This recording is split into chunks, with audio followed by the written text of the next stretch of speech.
خدمات بازیدرمانی توی کلینیک توانبخشی سیدی به چه صورته؟ توی این ویدیو با من همراه باشید. درود خدمت شما عزیزان. سید یحیی سیدی هستم، مدیر و مؤسس کلینیک توانبخشی سیدی. کودکانی که از روش‌های مختلف ما ارجاع داده میشن تو جلسه ارزیابی خیلی دقیق بررسی میشن. اگر مشکلات رفتاری توی کودک دیده بشه و احساس بکنیم نیاز به بازیدرمانی داره کودک، بررسی‌های دقیق و کاملتر انجام میشه. جلسات بازیدرمانی به صورت انفرادی برای کودک شروع میشه و در ادامه در صورت نیاز بازیدرمانی به صورت گروهی در کنار سایر بچه‌ها انجام میشه. اینکه کودک چند جلسه در هفته نیاز به بازیدرمانی داره، این با توجه به مشکلات کودک مشخص میشه.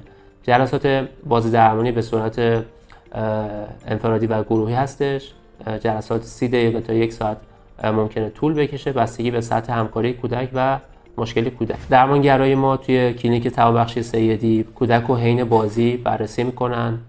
ارتباط کودک، اضطراب کودک، پرخاشگری کودک، اعتماد به نفس و عزت نفس کودک، همدلی کودک، مسئولیت پذیری کودک و همه مواردی که نیازه توی بازیدرمانی بررسی میشه. با توجه به مشکلاتی که دیده میشه، تعداد جلسات بازیدرمانی توی هفته به صورت انفرادی یا گروهی مشخص میشه و برنامه درمانی پیش میره.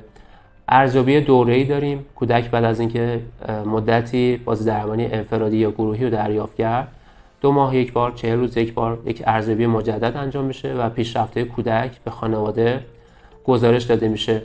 و نکته خیلی مهم این که ما توی مسیر درمان در بازیدرمانی خانواده رو همراه میکنیم. خانواده باید خیلی به صورت همدل همراه تیم درمان باشه و نکاتی که بازیدرمانگر میگه رو در ارتباط با کودک بتونه رعایت بکنه. توی تیم توانبخشی سیدی بازیدرمانگر در کنار سایر اعضای تیم توانبخشی در صورت نیاز مثل کاردرمانگر، گفتار درمان، روانپزشک یا مغز و اعصاب به پیشرفت هرچی بهتر فرزند دلبند شما و کاهش مشکلاتش کمک میکنه.